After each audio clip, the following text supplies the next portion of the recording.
So the Flandre is an okay tier 8. That's basically my thoughts on it. It is, I think, an average tier 8 battleship at best. If you bought it, it's not, like, awful. So there's that. But I think if you haven't bought this ship yet, don't bother buying it. It's not a very good ship to play. It doesn't have very much special about it, and really the only thing that it does do is it survives a little bit longer than other tier 8 battleships. Obviously that's the gimmick, right? It's a Alsace hull at tier 8, and so you get 75,000 HP. You do get the reduced heal count, so you only get 3 stock heals. And then of course you get the reduced gun count, right? So 1 less gun per turret. And I don't know, it just feels way worse than Alsace Dispersion, even though the dispersion is actually the same, and it actually has 1.8 sigma instead of 1.6 sigma. It should feel better than it does, and I've seen games from other people. My friend Maltese Knight, he's had some amazing games in this ship, and I've played it 25 games now. That's like near about 6 hours worth of playing just this ship since it's been released, and I haven't really experienced many very good games. There's not really many outliers, I would say. If you have this ship, it's going to let you live long enough to deal a reasonable amount of damage. But you're never going to get those gigantic games, at least in my mind, just because of the poor accuracy. The shells are, in my mind, the worst type of shells for the meta currently. The meta being a lot of angled cruisers that can bounce your shells, or even just being angled at all means that the ship is likely to miss because of the poor dispersion. And then as soon as things go broadside, you would think, oh, the ship must be really good against broadsides because it has a lower gun caliber than, say, a North Carolina or a lot of the other tier 8 battleships. It's got 380mm guns, it's got a 33-second reload. It gives up a lot compared to a North Carolina, an Amagi, that kind of thing. But the dispersion I've found to be very inconsistent. This is the best game that I had, is what you're watching right here, out of those 25 games played. I've found that the shells love to overpen when people are broadside. The trend of Citadels going lower and lower in the water and becoming skinnier and skinnier ships means that having this fast shell velocity and relatively high pen values on this ship are actually a really bad thing for dealing damage to broadside targets, at least what I've found. It's not a very enjoyable experience because your poor dispersion means you're not going to hit people that are bow on very often, and your high shell velocity, high pen means you're just going to overpen people that go broadside. The HE is kind of anemic because you only have 9 shells that don't hit very often. The reason Alsace can kind of do the HE spammer role is because it has 12 shells, and it has enough firepower to really make use of its HE and fires and all that stuff. This thing just doesn't have enough to really do that. But you can't compare this ship to an Alsace because it's a tier 8. It's a whole tier lower.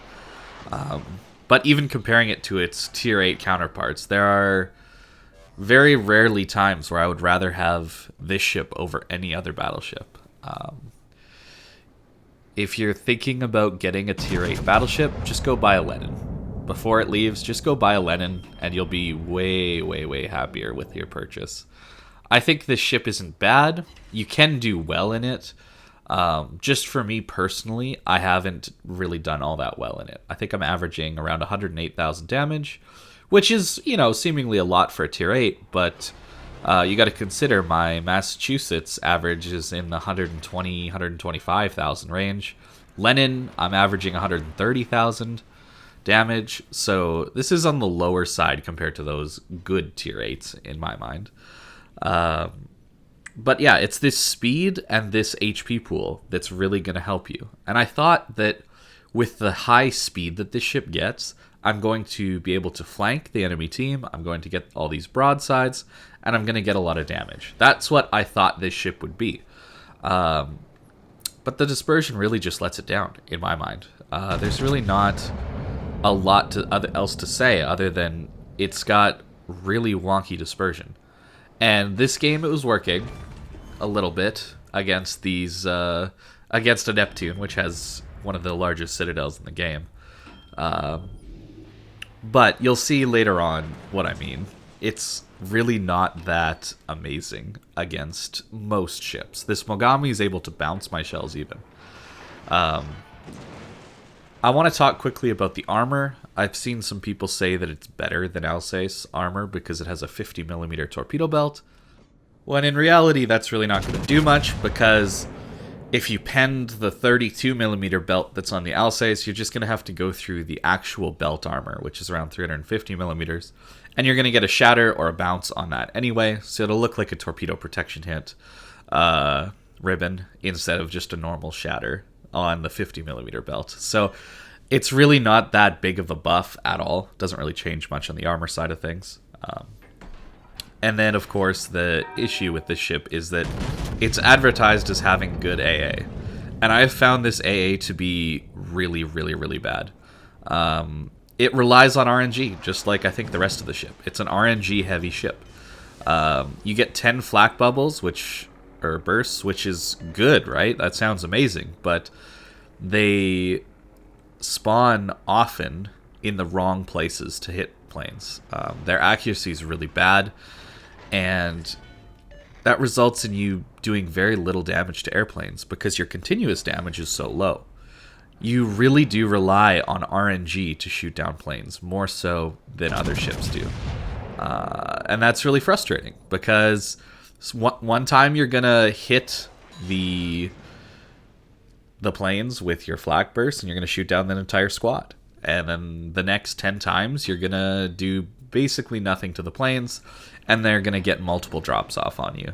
And as soon as they get through those flak bubbles, your mid-range AA takes a massive hit just to get those extra 10, up to 10 flak bursts. Yeah, your continuous damage is not really all that great with the AA.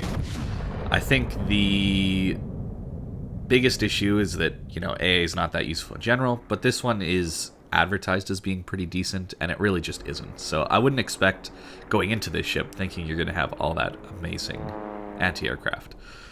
I've been pretty hard on this ship, and that's because it's been a very frustrating experience for me. I dislike battleships that rely on RNG. That's why I didn't like the Marco Polo. I really, really don't like it when somebody makes a mistake and goes broadside to me, and they don't take massive damage. I really, really, really dislike when that happens. And that's what this ship is. It's an RNG boat. And if you're okay with, struggling through that kind of RNG with the main guns every single shot, yeah, the hull does give you the survivability to do some things that you wouldn't normally be able to do in a tier 8. Sometimes. Only when people are not able to overmatch your armor, which is 32mm everywhere, or when they're not able to pen it with high explosive.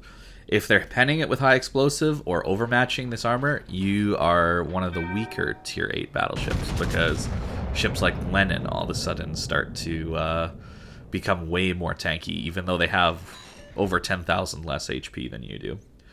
Speaking of overmatching, I found that I was in tier 9 and tier 10 games for the vast majority of my games. I played 25 games, and I would say maybe 5 of them I got into tier 8 games. So going into this, just expect, given the matchmaker these days, that you're going to be facing higher tier opponents. So you're not going to really be able to do that much damage to angled cruisers, because 27mm of armor is pretty common at the higher tiers. The 380mm caliber really does let you down when you go into the higher tier games. And the poor accuracy means that you're really going to be struggling in those high tier games. You might even have to HE spam some bow-in battleships, And it's pretty disappointing when you have games like that, where you're just stuck spamming high explosive out of this thing, because the DPM is so low. 33-second reload on guns that aren't very accurate is not a very fun experience in my mind. I'm not sure what Wargaming's obsession is with long reloads and poor dispersion recently, but for the most part, all the battleships they've released recently have really, really, really long reloads. I don't understand why. It's not fun to play when you're shooting not very often and your dispersion often is really poor. So that's why I think you got to stay away from this ship. I really don't think it's all that useful in terms of a random battleship that's, you know, maybe gonna make you some credits, that kind of thing. I don't think it's a good ship for you. I think there's way, way better options when you look at other tier 8 battleships. Once the Lenin goes away, I would say probably even getting yourself an Alabama, even though that's a worse North Carolina in my mind. I would say that's a better ship than this one, for sure. I don't like this ship at all. It's frustrating. It's very frustrating to play, and it didn't need to be. They just needed to give it a little bit better, a little bit more consistent dispersion. It doesn't help that the free look bug is on this ship for whatever reason. You get these opportunities where you want to be keeping your guns zoomed in on a target, and then you click right click to go into free look to look around, get a look at your surroundings, and the camera pans down and looks directly at your ship. I know that that's a very frustrating bug that a lot of people have been experiencing, and it just makes you think, did they test this ship at all? Or did they just slap together some values from the spreadsheet that looked like an okay premium and then just sold it to people? Kind of odd, I would have to say. But it's the way this ship is. It's part of the package right now, and they're not willing to address it in a hot fix. They're going to wait until 10.3, which is nearly a whole patch of a ship being bugged, which is really strange considering they've patched anti-aircraft glitches or bugs where the anti-aircraft guns are dealing more damage than they're supposed to. They fixed that in like 24 hours, so almost seems like they have a favorite or protected class or something like that. Yeah, I've been hard on this ship, guys, and that's with good reason. It has been really frustrating for me to play this ship. I think that you can do well on this ship. I'm not saying you can't, but I think that you have to be a very lucky person to do well in this ship. Or your standards have to be low. If you're someone who's maybe not quite so good at this game, I think this ship might be good for you, actually, because the large HP pool will keep you alive more often than not, than another battleship would. And that being alive for that extra, minute or two might give you the opportunity to deal more damage than you normally would. And that I can see as being a nice feature of this ship.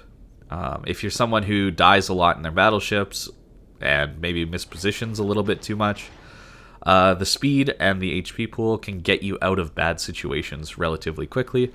And running a concealment build can definitely help you out in those kind of situations a lot. Unfortunately, though, if you're someone like me who values an accurate battleship, you need to stay away from this one. Even with Deadeye, I found it to be very bad and very inconsistent dispersion. You can think of this ship like a Bismarck, honestly, in terms of its dispersion. I haven't really noticed much difference between this ship and a Bismarck, and that's certainly not a ship well known for its accuracy. It seems like it relies heavily on Deadeye, and there's a lot of rumors going around about Deadeye being removed and when it's going to be removed, but it seems like this ship needs Deadeye to function. And I don't think you want to buy a ship that needs a captain skill that's likely to be removed in the future to function. Now, this ship has a lot of secondaries. It has one more secondary turret per side than the Alsace even. There's a middle turret in between everything there that is not there on the Alsace or other versions of the hull. So we got to try the secondaries, of course, and they are bad. I knew they were bad going into it, but oh my goodness, they don't hit anything. At range, even at closer ranges, you will struggle to hit people with these secondaries. Sure, they fire a lot, but the hit rate is in the 10% range of the shells you hit, even at closer ranges. I don't think you should use these secondaries at all. I even ran IFHE on these secondaries just to give them a chance to pen superstructures and to pen destroyer hulls, that kind of thing. And wow, they're really, really, really bad. You can see even at 5 kilometers, our secondary hits counter isn't ticking up all that fast. You can see it's slowly ticking up, but it's nowhere near as fast as it should be for how close we are to this Bairn. I don't really know why Wargaming nerfed the secondaries so hard, but they're really, really, really, really bad. Even this, we're basically point blank range, and we're missing a lot of our secondaries. I don't see why. I don't see why the secondaries have to be this bad. So basically with the secondaries, you should just not run them on a French battleship. Any battleship that is not a premium American secondary focused battleship, meaning Massachusetts, Georgia, or Ohio, and maybe a German battleship. But even on the German battleships, the accuracy is so poor that I don't think it's worth running. I think it really does come down to Massachusetts, Georgia, and Ohio are the only ships in the game that you can realistically run secondaries on. And even then, there's maybe a better build if you build for a tank build. So don't run them on this ship. That's what I'm trying to say. Don't run them on this ship. The turtleback on it is pretty tanky. You do have a lot of armor. The turtleback doesn't really bounce shells all that well, but you just have a lot of plates stacked up on one another. A lot of spaced armor is what it results in. So you are able to go broadside to people and not take too much damage from AP, at least at closer ranges. So even if you're facing tier 10s at close range, you're kind of okay to go broadside to them. Not really. Yeah, we only hit 4 shells there at that close range, and they all missed where I was aiming. If you want a Citadel or Republic, or any French battleship for that matter at closer ranges, you need to aim for their turret. There's a small little triangular cheek that you can hit when the ship is at in between a 30 and a 40 degree angle. But when they go broadside like this, just aim for directly under the front turret, and you're going to Citadel them. That's the most consistent way that I've found to do it, and there you go. These guns do have a lot of pen, and that helps in this very specific scenario.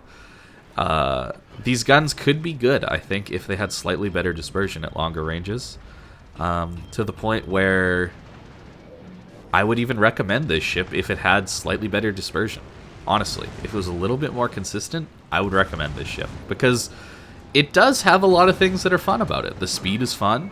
The maneuverability is pretty decent. I found flying around the map with a speed flag and the rudder module is pretty fun. You can turn relatively quickly, all that stuff. But the drawback is every 33 seconds, you're looking and seeing your guns do very little damage relative to, say, a North Carolina or something like that. It's so close to being a good ship in my mind. It's so close. But it's just not there. The reload's a little too long. The dispersion's a little too bad. I just expect more out of it. And I've been showing you the quote-unquote good games I've had. I've had some really, really, really bad ones. And, yeah, I don't think that this is one that you should buy. I know I've said that a lot, but I'm really trying to hammer that home. It is a waste of $40 to $60, depending on your currency.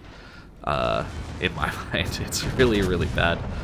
And it's not even that bad in these brawling situations where you can get up close and kind of duke it out, that kind of thing. Because the accuracy matters less at these closer ranges. And your turtleback can kind of carry you, and your HP pool can kind of carry you through these kind of brawls. But the big issue is that brawls don't happen anymore. You just don't get these close range fights all that often anymore until the game's basically over and already decided.